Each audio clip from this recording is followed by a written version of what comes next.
Very good. Very good. Okay. Any of you using the online grade books that have to come with good one. Okay. That helps very much. Well, what I would really like to do today is let's suppose.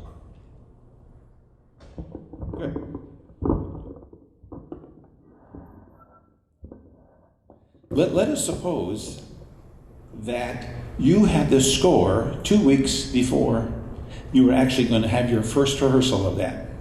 So what I want to do is kind of in time jump ahead to what if you already had a Smart Music subscription, you had subscriptions for your students at home, at least as many as possible, and you had set up your gradebook, which only takes about 10 minutes to do, and your students were enrolled in the gradebook. So we have the complete story. Now I'm starting kind of at the end of the story, but I'd like to show you how this fits in, and then we'll kind of back up and fill it in from the beginning of how this all happens. But as I come over here, we can maybe just take a look.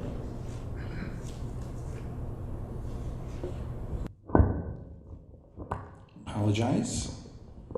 How to do this best logistically. Just first of all, let you know what is in Smart Music, because that once we know that, then all this will fit together much better. So there are actually 5 types of repertoire in Smart Music. As you were hearing, there's concert band music in here already. There are 25 of the standard method books, many of them for the middle school, for band and orchestra. There's solo repertoire in here. There are 50,000 skill building exercises, and finally jazz improvisation. So there's 5 types of content in Smart Music. And when we look at the concert repertoire, all of the accompaniments in there are recordings of professional organizations, with the exception of this one. March of the Corn happens to be one that you kindly recorded for us to use in here. But many of these are recordings of the United States Marine bands, or the bands that actually are the publishers put together when they deliver their music. So you're going to actually hear live musicians playing these pieces when your students are practicing these things. And so the students will see the music on the screen. They'll practice with full Smart Music functionality, which means they can change the tempo. They can loop things if they get a little bit difficult. They can record themselves, and it will assess them as to if they play the right notes or the wrong notes and give them a score. So I want to show you all of those things as we go along. Currently there are over 2,300 concert titles in Smart Music. That's just one category of it. And of those 2,300 titles for concert band, there's over 1,580 titles, and all of them have pre-authored assignments. By that I mean, if you go in there and select this piece, and I'm going to show you very quickly what that looks like, that we've gone through and looked at each score, and we've determined what are the 1, 2, or 3 most challenging excerpts, and we've actually outlined them and written instructions that go with those. And then, so you just, for 1 minute is all it takes to assign that for your students, and bingo, they have it wherever they have Smart Music, be it at home, or if they're using it at school, they can actually do those assignments. We also have several hundred orchestra titles, but we also, in the jazz ensemble, we have 150 titles, of which 22 are at the very top level with Gordon Goodwin's big fat band charts. So there's some very interesting charts at the top end of this as well. And of the band methods, you can see here, we've got several here. Essential Elements, Standards of Excellent Achievement, Foundations for Superior Performance, all the way down there. All of them have this assessment component. And as you saw there, we've just introducing band expressions. That will be out. In fact, it's out right now as part of your Smart Music subscription. In addition, there are, for your string colleagues, we have several of those methods as well, just to let them know. And the methods that will be coming out next school year will be the new Alfred book, and also Measures of Success. So a substantial body of method books are in here.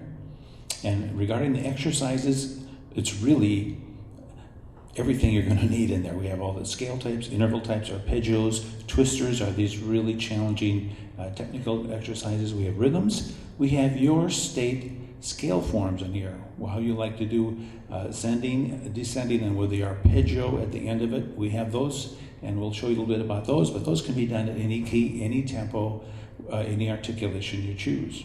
We have the jazz scales and arpeggios, which means both the blues scales, the 2-5-1s, 3-6-2-5-1 changes. The most innovative all is at the bottom. Play by ear are actually ear training. 140 exercises On a call and response model, where it plays a measure, asks the students to play it back. Plays another measure, plays it back. They start very easy. By the time you get to the 140th one, we'd all be very challenged to do that. But it's a way of helping your students do ear training without taking any of your rehearsal time. These can be assigned to your students via the grade book. And as far as solo repertoire, this is our heritage going all the way back into the mid-90s.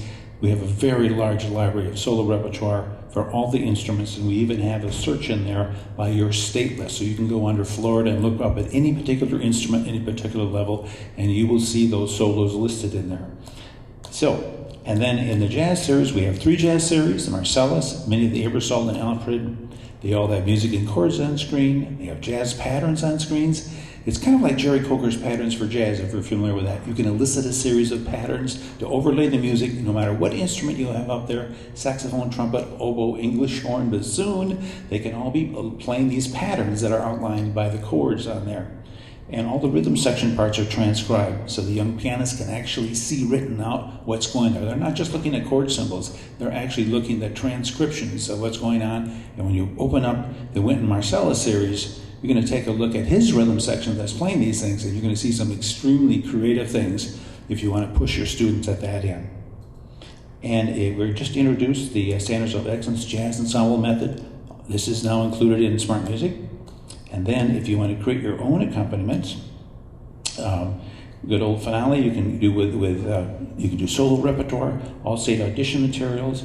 A lot of directors are putting their marching band music into finale, and 1 minute later it's a Smart Music accompaniment, and they're assigning to their kids to play over the summer before they get together for their drill exercises in the fall. They know exactly where they're going, and finale is a wonderful complement to Smart Music, but it's not necessary to have it, but it's a great complement.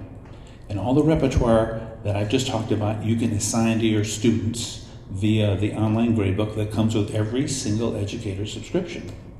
And so for today's demonstration, let's start out with the premise or the question: how could a student practice Ken Amos's March of the Corn at home before the first rehearsal at school? So maybe 2 weeks before you actually got the score here, if this had been in the grade book at that time and it wasn't, what would be the process we'd go through? And I'm going to set this down because I hope you can still hear me, and I believe they'll hear me through this, so I can actually navigate on here.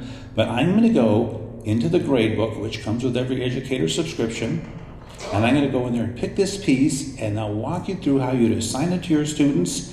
And then I'm going to take my teacher hat off and put on the student hat and show you exactly what they would see, how they could practice it, and when they get the score they want and as good as they can submit it into the grade book. And then I'll put the teacher hat back on again, and you'll see what the teacher can see. They can see how they're technically playing it. They can hear a recording of it, and then they can give feedback to that student all before they've had the first rehearsal of this piece, if you choose. And that's one of the beauties of this online gradebook. Certainly this can be concurrent while you're working on things, but what if this all happened before the first rehearsal? So let me set this down.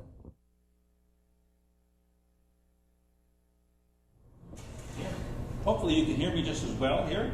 So we will move out, and we will go into music. Go. And in the gradebook, I've already set this up. So you will see this is the interface for Smart Music 2010, and I'm now going to go to the gradebook. And I need to log in, so it needs to know who I am. So here we go.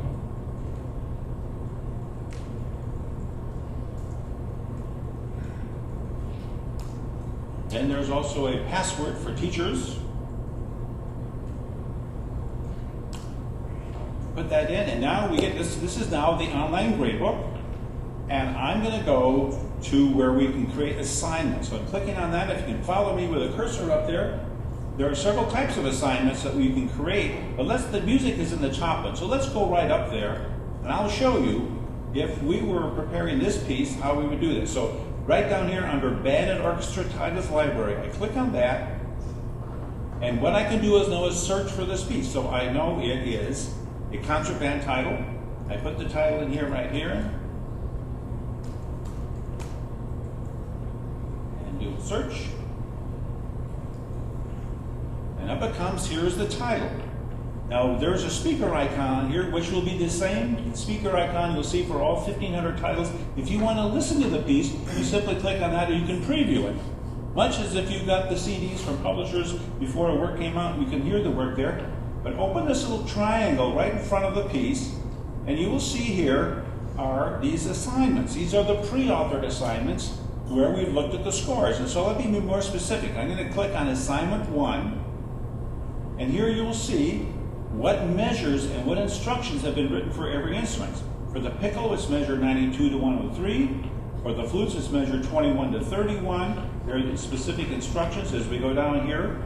Bassoons is doing measure 33 to 48. You'll actually see the primary theme in the upper instruments. The secondary theme, as Ken was talking about it, being the lower instruments. So you can preview what these assignments are. And I think in most cases, you'll find them to be pretty precise as to what you might want to do to help your students. So here's the process of assigning this. I click on Assign, and the goal is to be able to do this 1 minute or less of your time.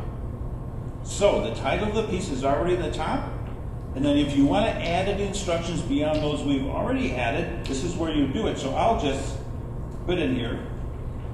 You can see where added instructions would go. Then you've got 2 decisions. Do you want Smart Music to assess it with the red and green notes, which you haven't seen yet? I'll show you, and I'll say absolutely how many points. It can be anything from 1 to 100, however you set it up. I'll use 100 today.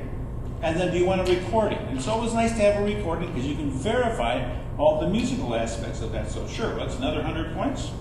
And by the way, if you wanted to track the time they spent on this assignment only, you can click that and you would see the number of minutes that they spent on this piece. That's a separate option than the practice report, which we really haven't talked about what's in here. The other option then is when is it due? So let's say we want this due on the 26th. So we click on that.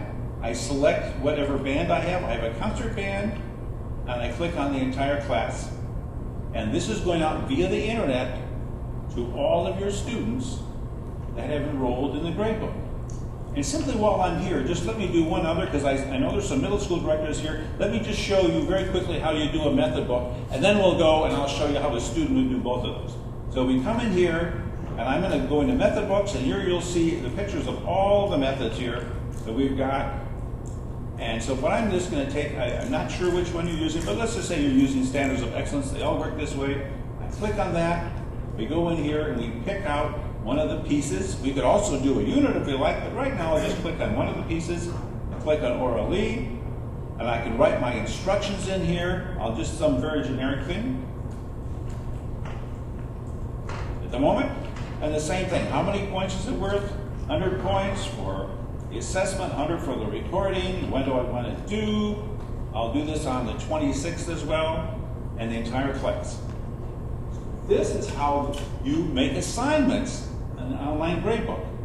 So once it goes out now, I'm going to take my teacher hat off, and I'm now a student, either at home, preferably, or if there's a computer at school, if they're unable to have their own subscription, they would come up. I'm logging out here as myself.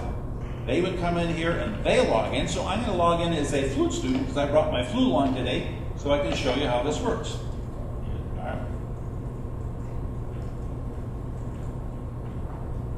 Oops, let's get it right here. Right, log in.